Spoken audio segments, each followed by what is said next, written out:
Hello students, data handling के पिछले class में हमने ऑर्गेनाइजिंग डेटा तक पढ़ा था। ठीक है, आज हम इसमें आगे पढ़ेंगे जिसमें पहला है आपका डेटा का ग्रुपिंग करना, ग्रुपिंग डेटा। ठीक है, तो हमें डेटा कब ग्रुप करना पड़ता है, डेटा ग्रुपिंग क्यों जरूरी है, उन सब के बारे में हम आज पढ़ेंगे। ठीक है, और भी बहुत सारी चीजें हम पढ़ेंगे इसमें। ठीक है, यह है हमारा इंट्रोडक्शन का पार्ट 2। तो सबसे पहला है आपका ग्रुपिंग डेटा। हमने कल पढ़ा ऑर्गेनाइजिंग डेटा, मतलब जो हमारे पास डेटा है, जैसे हमारे पास हमने एक डेटा लिया था कि किसी स्कूल में किसी क्लास में बच्चों से पूछा गया कि आपका फेवरेट सब्जेक्ट क्या है, तो किसी ने मैथ्स बताया, किसी ने साइंस बताया, किसी ने हिंदी बताया, किसी ने इंग्लिश बताया। तो ऐसे ही रेंडमली सबने बताया। फिर उसको हमने एक टेबुलर फॉर्म में अरेंज किया था, जिसमें कि मैंने आपको बताया था कि टैली मार्क्स क्या होता है, ठीक है, और फ्रीक्वेंसी क्या होती है, फ्रीक्वेंसी डिस्ट्रीब्यूशन टेबल क्या होता है। ठीक है, तो आज हम देखेंगे ग्रुपिंग डेटा कब करना होता है, डेटा का ग्रुपिंग हम कब करते हैं। तो जैसे पिछला जो हमारा डेटा था, जैसे कि सब्जेक्ट, फेवरेट सब्जेक्ट वाला, उसमें नंबर ऑफ सब्जेक्ट्स हमारा कम था या नंबर ऑफ स्टूडेंट्स कम था। लेकिन हमारे पास इससे भी ज्यादा डेटा आ जाए, ठीक है, तो उस केस में हम इसको कैसे डील करेंगे। ठीक है, तो ग्रुपिंग, डेटा ग्रुपिंग हम कब करते हैं, सबसे पहली बात कि जब कभी भी हमारे पास लार्ज डेटा यानी बहुत ही ज्यादा डेटा हो, तब हम डेटा का ग्रुपिंग करते हैं। ठीक है, जैसे एग्जाम्पल के तौर पे, ठीक है, जैसे किसी क्लास में 60 बच्चे हैं और मैथ्स का पेपर हुआ है, 50 मार्क्स का पेपर हुआ है, एग्जाम हुआ है, उसमें हर एक बच्चों का अलग अलग मार्क्स आया होगा। ठीक है, अब 60 बच्चों का मार्क्स है, ठीक है, तो 60 हमारे पास डेटा है टोटल। उसको हम अगर ऐसे लिखते लगेंगे, इस तरह से बनाएंगे, तो वो और ज्यादा लंबा हो जाएगा, बहुत बड़ा टेबल बन जाएगा। ठीक है, फ्रीक्वेंसी डिस्ट्रीब्यूशन टेबल जब बनाएंगे तो काफी लंबा बन जाएगा। उस केस में हम, जब हमारा डेटा लंबा होगा, तो डेटा का ग्रुपिंग करेंगे। ठीक है, तो डेटा ग्रुपिंग कब करते हैं कि व्हेन, यहां देखो बच्चों, when we have to deal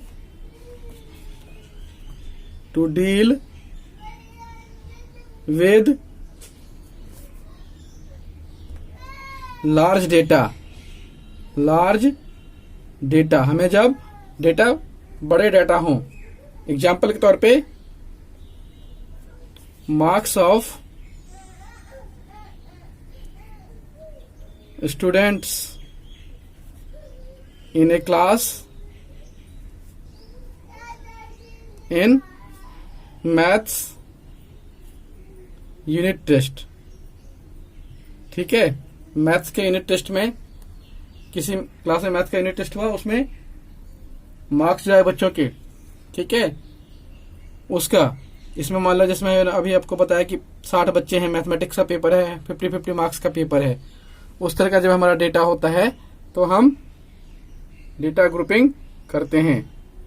ठीक है, जैसे मैंने इसी का एग्जांपल ले लेते हैं हम। ठीक है, जैसे आपकी बुक में यही एग्जांपल दे रखा है, एक यहाँ पे मार्क्स दे दिया कुछ, मार्क्स है आपका 21, 10, 30, 22, 33, ठीक है, 5, 37, 12, 25, 42, 15, 39, 26, ठीक है, 32, 18, 27, 28, 19, 29, 35, 31, 24, 36, 18, 48, 47, 50, 45, 48, ठीक है, इस तरह का डेटा, हम 60 डेटा नहीं, इतने ही डेटा ले रहे हैं। ठीक है, मैंने इसको काउंट नहीं किया है, ऐसे रेंडमली हमने कुछ डाटा आउट ऑफ 50 ले लिया है। ठीक है, तो इसका हम ग्रुपिंग करते हैं। ग्रुपिंग इसलिए करते हैं कि ये ज्यादा डेटा है। इसमें हम बेसिकली क्या करते हैं, ग्रुपिंग किस तरह से करते हैं वो देखो बच्चों। इसमें हम सबसे पहले यहां पे लिखते हैं ग्रुप्स। टेबल जब बनाते हैं तो पहले लिखते हैं इसमें ग्रुप्स, फिर बनाते हैं हम टैली मार्क्स का एक कॉलम, टैली मार्क्स, और उसके बाद फ्रीक्वेंसी का एक कॉलम बनाते हैं, फ्रीक्वेंसी। ठीक है, इसको मैंने ऐसी टेबल फॉर्म में बना लेता हूं अभी, ऐसी इस तरह से देखो। ठीक है,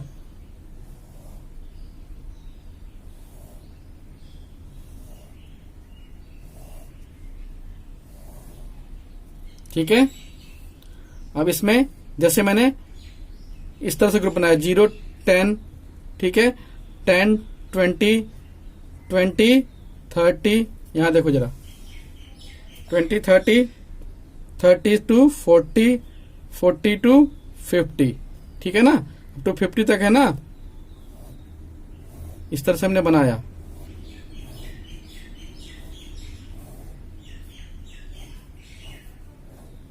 ठीक है,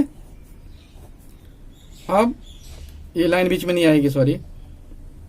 ठीक है, टैली मार्क्स बनाना है हमें, ये लाइन बीच में नहीं है। ठीक है, इसमें क्या करेंगे फिर, ये देखो आपकी बुक में दे रखा है इस तरह से, मैं इसको आपको पेपर पे बता के दिखा रहा हूं। ये देखो, ये वाला है ना, इस तरह से। ठीक है, ये है आपका टैली मार्क्स, ये बना दिया ग्रुप। ठीक, और आगे बना दिया फ्रीक्वेंसी का। ठीक है, ठीक है।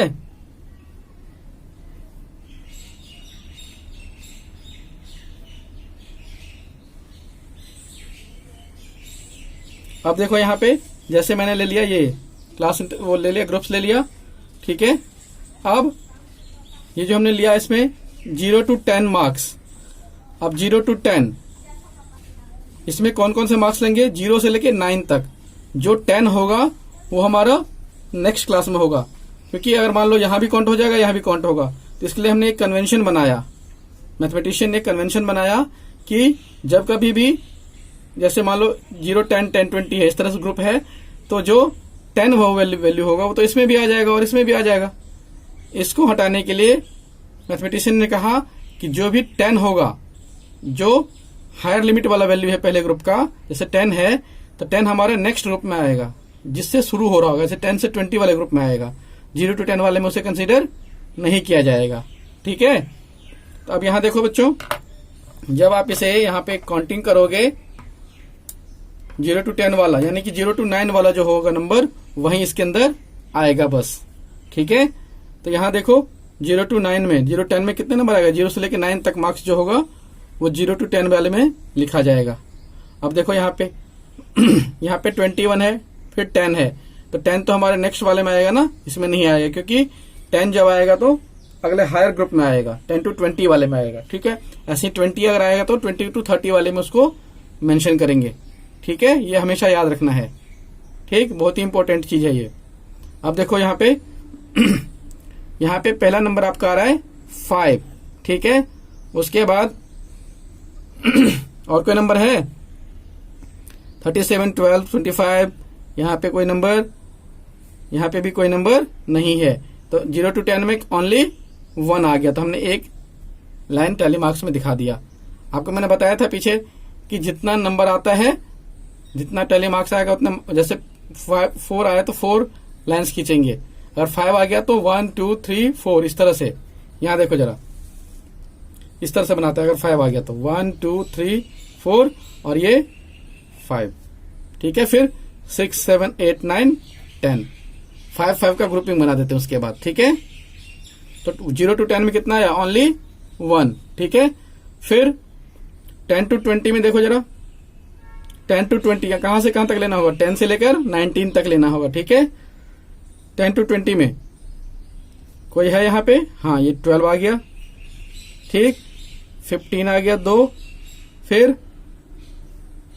18 3, ठीक है, 1 2 3 4 5, कितने आ गए 5। इसमें 5 टैली मार्क्स का साइन बनाएंगे, 1 2 3 4 और ये 5। यहाँ पे फ्रीक्वेंसी में हम डिजिट में लिखेंगे 1 और यहाँ पे ये 5। ठीक है।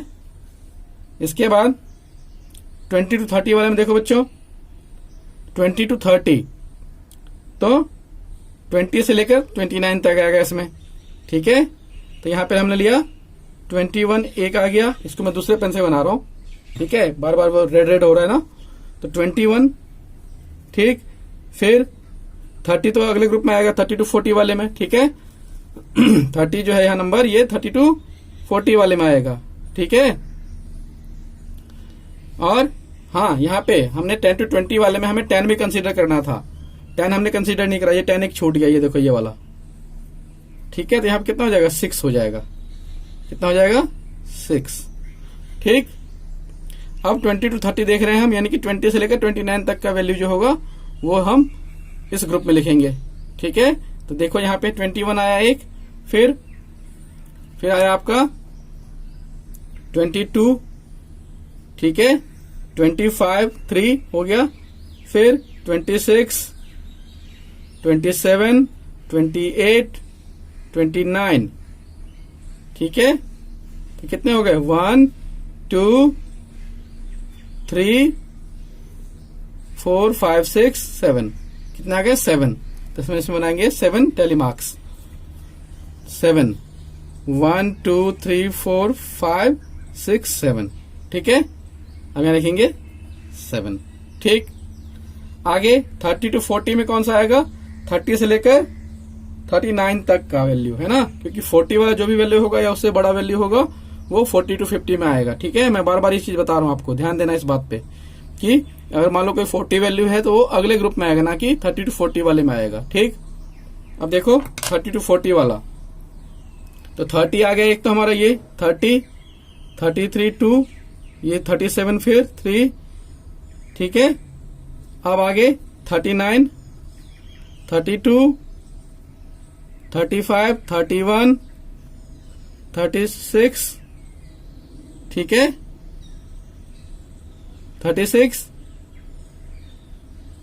36 बस।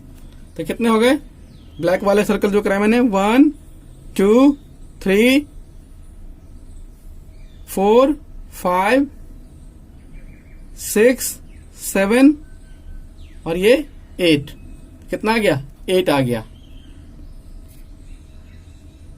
1 2 3 4 5 6 7 8।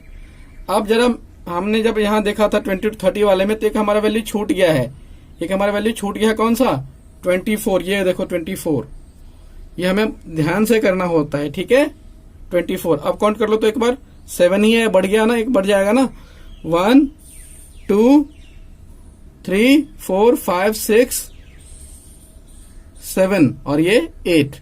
1 2, ये ब्लू में ही है, बार बार पेन चलने की वजह से ये 1 2 3 4 5 6 7 और ये 8। तो यहाँ पे हम टैली मार्क्स में 8 बनाएंगे। कितना बनाएंगे 8। यहां भी क्या आ गया 8, इसको भी करेंगे हम 8 और ये भी कितना आ गया 30 to 40 वाला भी 8 आ गया। क्लियर है। ऐसे ही 40 to 50 वाला देखो जरा 40 to 50 वाले के लिए हम स्क्वायर बॉक्स बना लेते हैं। देखो यहां से शुरू से देखेंगे, है ना, एक ये रहा 1, फिर 2 3, ठीक है 3 4 और ये 5। ठीक है, यहां पे कितना आ गया 5। 1 2 3 4 5। अब यहां पे हमारा एक 50 भी है, तो 50 किस में आएगा, 50 हमारा अगला एक और बनाना पड़ेगा, है ना, 50 to 60 वाला, उसमें आएगा हमारा 50। यहां एक और लाइन बनाते हैं हम। ठीक है, ये देखो यहां पे ये लाइन बना लिया हमने। ठीक है, यहां पे लिखा हमने 50 to 60 और यहां कितना है, एक ही बार आया ना 50 to 60 वाला, ये 50 आया ओनली। ठीक है, तो यहाँ पे हमने लिख दिया 1, और ये कितना आया था 1 2 3 4 5 आया था, तो हम यहाँ लिखेंगे 5, यहाँ आ जाएगा 5 और ये आ जाएगा 1, ये है 1, ठीक है। तो इस तरह से हमने ग्रुप कर लिया, ठीक है। तो मैंने आपको बता दिया इसमें कि ग्रुप क्या करते हैं, एक रेंज ले लेते हैं, इसको बोला जाता है इंटरवल, मतलब 10 का हमने एक इंटरवल ले लिया। यहां देखो आप बच्चों, क्लास इंटरवल, इसको क्या बोलते हैं, क्लास इंटरवल, ठीक है। यहां देखो जरा,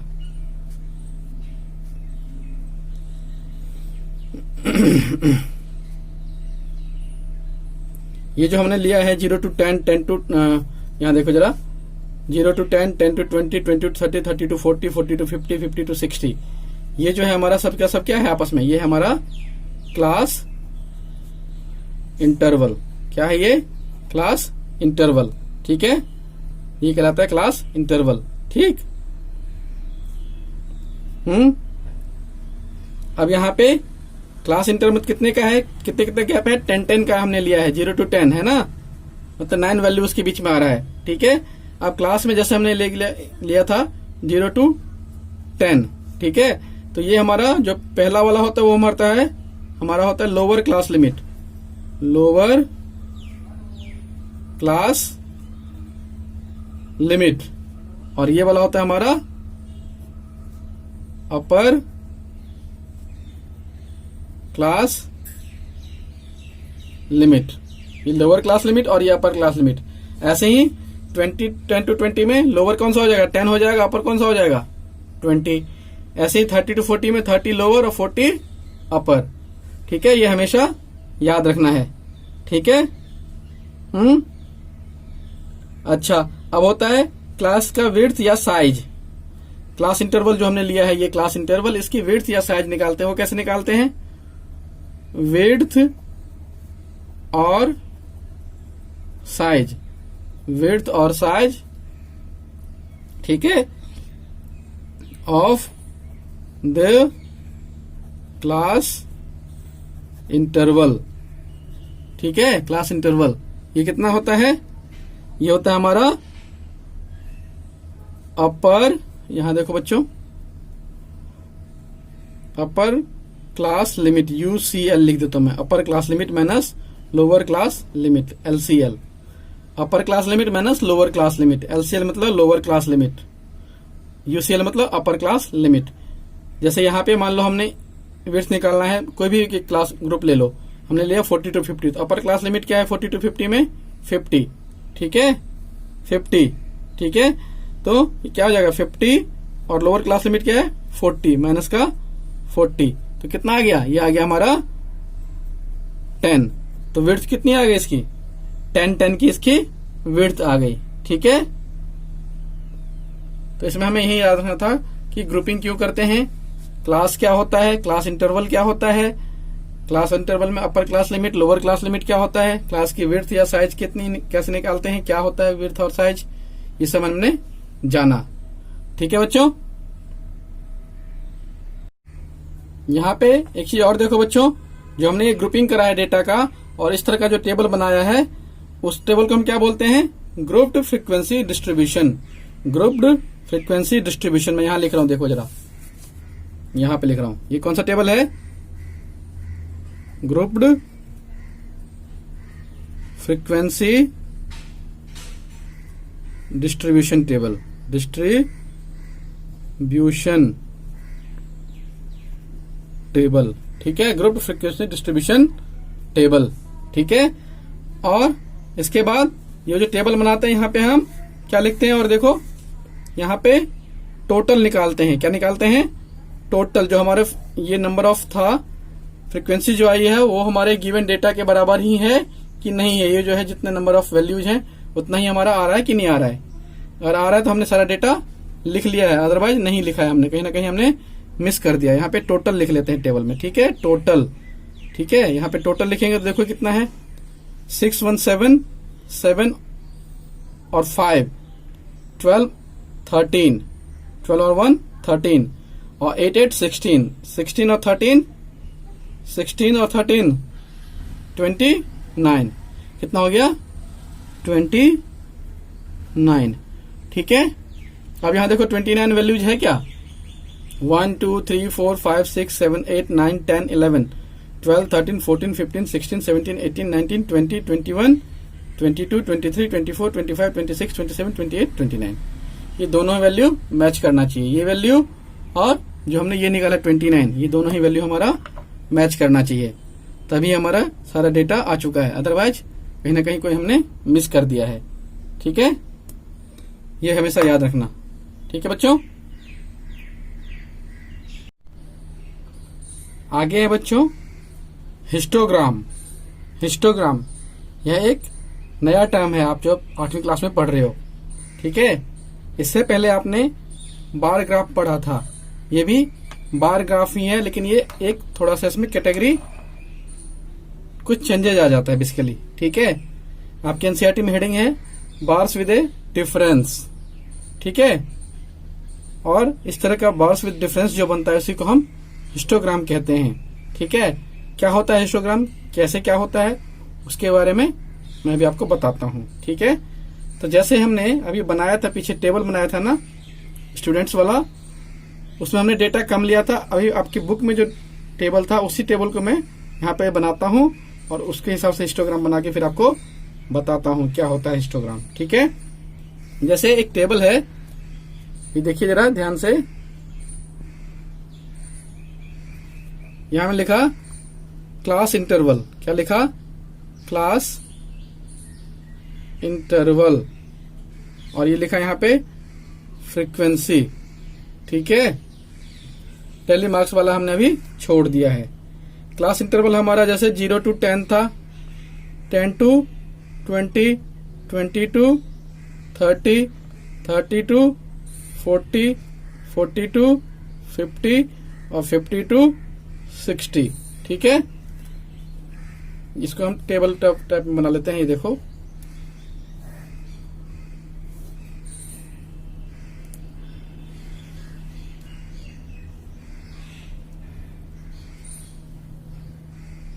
ठीक है,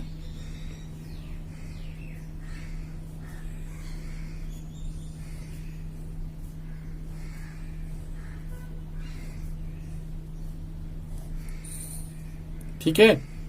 अब 0 to 10 में फ्रीक्वेंसी है 2, मतलब नंबर ऑफ जो मार्क्स हैं वो कितने हैं, 0 to 10 वाले 2 हैं। ठीक है, ऐसे ही 10 to 20 की फ्रीक्वेंसी है 10, 20 to 30 वाले की फ्रीक्वेंसी है 21, 30 to 40 19, 40 to 50 7 और 50 to 60 में 1। टोटल है आपका, टोटल में है आपका 60, है ना, 60 स्टूडेंट का डेटा है हमारा ये। ठीक है, अब इसको हम जब डिस्प्ले करेंगे ग्राफिकली तो कैसे करेंगे, देखो जरा यहाँ पे। ठीक है, ये बनाया मैंने, ग्राफ वाला फॉर्मेट बनाते हैं यहाँ पे रफ में, है ना।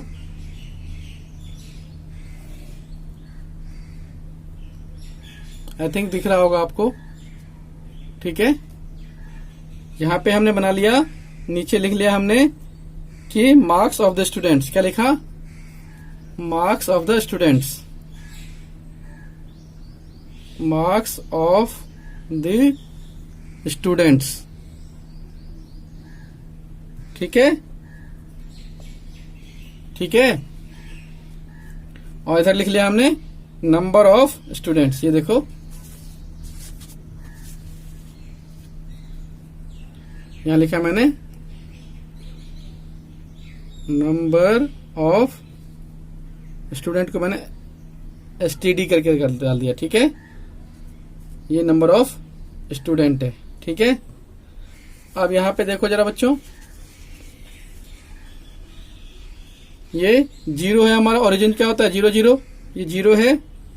ठीक है, फिर हमारे पास 5 मार्क्स भी था, 6 मार्क्स भी था, है ना, तो हमने यहाँ पे 2 2 का ये ले लिया है इंटरवल, 2 2 का वो मतलब 2 2 डिस्ट्रीब्यूशन करके गया, 2 4 6। ठीक है, मतलब इस तरह से नंबर ऑफ स्टूडेंट्स में कितने हैं, यहाँ मिनिमम क्या है, मिनिमम देखो यहाँ टेबल में मिनिमम टेबल में कितना है 2 है, ठीक है, इसलिए हमने 2 का गैप लिया है, ठीक है। यहां इसलिए हमने 2 करके करा है। ये हो गया हमारा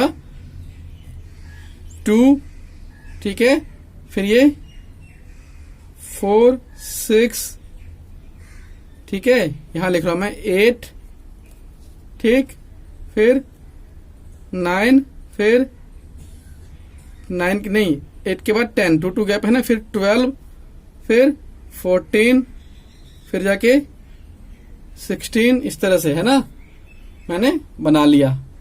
आप इधर लिख लो, यहाँ पे मैंने नंबर ऑफ स्टूडेंट्स यहाँ लिख दिया, तो यहाँ लिख लो 16 17 और 16 18 20 और 22, क्योंकि मैक्सिमम हमारा 21 ही है, ठीक है। इसको इधर ही लिख लेंगे फिर भी चलेगा, ठीक है, लेकिन हमें इस तरह से बनाना है कि हमारा ये बाद में आना चाहिए, ये वाला नंबर ऑफ स्टूडेंट्स वाला, और डेटा हमारा साथ में आना चाहिए, ठीक है, डेटा हमारा साथ में आना चाहिए, ठीक। ये जो मैंने लिखा है नंबर ऑफ स्टूडेंट्स, ये पहले ना होके यहाँ पे लिखा हो, ये देखो यहाँ पे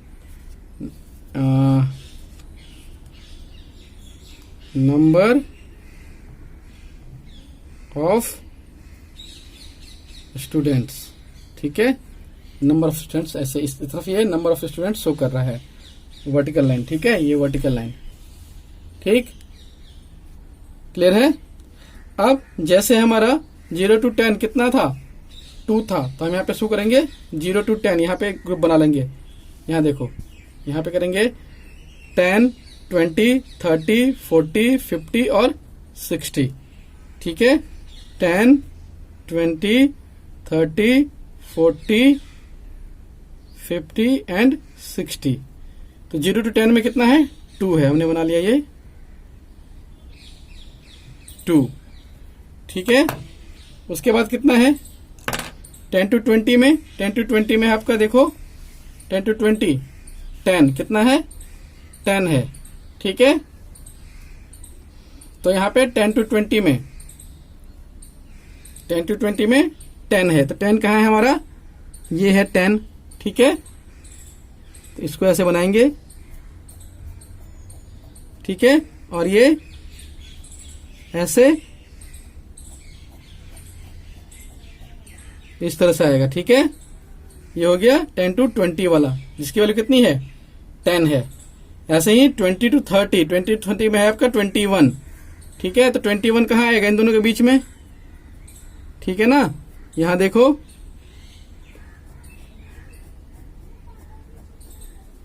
ठीक है।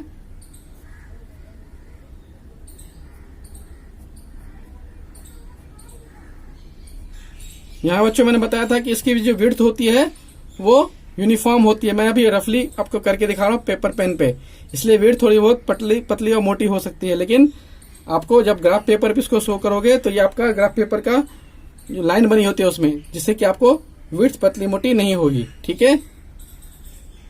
अब 30 to 40 वाला था हमारा 19, तो 19 हमारा 18 और 20 के बीच में होगा, ठीक है, इस लेवल में होगा कहीं पे, ठीक है। यहाँ पे हमने बना लिया ये लाइन, ठीक है, और इसको नीचे 40 से मिला दिया, ठीक है, ये देखो 40 से, ठीक है। फिर 40 to 50 में 7, तो 6 ये रहा और 7 कहाँ होगा, यहाँ कहीं होगा 7। 50 to 60 में 40 to 50 में 7, और फिर 50 to 60 में 1, तो ये आ गया 1। अब यहाँ देखो बच्चों, जो हम बार ग्राफ बनाते थे तो बार्स के बीच में क्या होता था, गैप होता था, ठीक है। अब यहाँ पे जो भी बार्स आ रहा है एक दूसरे में अटैच है, कहीं भी कोई गैप नहीं है। क्यों? क्योंकि यहाँ पे हमने क्लास इंटरवल लिया है 0 to 10, 10 to 20, इसलिए सारे बार्स आपस में अटैच आ रहा है, ठीक है। ये बार ग्राफ से थोड़ा सा डिफरेंस हो जाता है, सारा इसमें अटैच आ रहा है, उसमें हमारा सब वैल्यू थोड़ा दूर दूर आ रहा था, ठीक है। इसलिए इस तरह का जब हम डेटा को अपने अटैच फॉर्म में, क्लास इंटरवल के फॉर्म में, क्लास के फॉर्म में रिप्रेजेंट करते हैं, तो वो वाला कहलाता है हमारा हिस्टोग्राम, ठीक है, उसको हम कहते हैं हिस्टोग्राम। अच्छा, अब यहाँ पे जो बार्स की हाइट आ रही है, बार्स की जो हाइट है, ये जो हाइट है बार्स की, जैसे 30 to 20 30 वाले की हाइट कितनी है 21 तक, ये 21 हाइट जो है ये किसके बराबर है? हाइट जो है इसकी वो किसके बराबर है? फ्रीक्वेंसी के बराबर। किसके बराबर? फ्रीक्वेंसी। ठीक है, हाइट हमारी है फ्रीक्वेंसी के बराबर। ठीक है बच्चों, उसके अलावा और कुछ नहीं है इसमें, बस ये हमारा कंसेप्ट में, मतलब एक्सरसाइज 5.1 करने से पहले ये सब हमारा कंसेप्ट था। इंट्रोडक्शन पार्ट 2 में हमने जैसे कवर करा है। ठीक है, और इसमें एक चीज और होता है क्या, कई बार हम जैसे हमारा इस तरह से एक लाइन यूज करते हैं, जिग जैग लाइन। ये देखो, ये वाला लाइन जिग जैग लाइन। ठीक है, जैग्ड लाइन इसको बोलते हैं, जैग्ड लाइन। ठीक है, इस तरह से ये यहाँ पे दिखाता हूं मैं आपको बना के। ये लाइन नीचे, फिर ये ऊपर, और ये फिर ऐसे। ठीक है, ये जो जैग्ड लाइन बोलते हैं, क्या बोलते हैं इसको? जैग्ड, जैग्ड लाइन, जैग्ड लाइन बोलते हैं। ठीक है, ये जैग्ड लाइन कब शो करते हैं? जब हमारा उस बीच में कोई डेटा ना हो। जैसे यहाँ पे ये देखो आप, 0 to 20 के बीच में जैग्ड लाइन बनाया है, क्योंकि 0 to 20 बीच में हमने कोई डेटा नहीं शो करा है। ठीक है, 0 to 20 बीच में हमारा कोई डेटा नहीं है। ठीक, तो बाकी एक्सरसाइज 5.1 हम अगले क्लास में करेंगे। तब तक आप इसे समझो बच्चों, देखो, और कोई डाउट है तो कमेंट में जरूर पूछो। ठीक है, और मेरे इस चैनल को लाइक, शेयर और सब्सक्राइब करें बच्चों। थैंक यू बच्चों।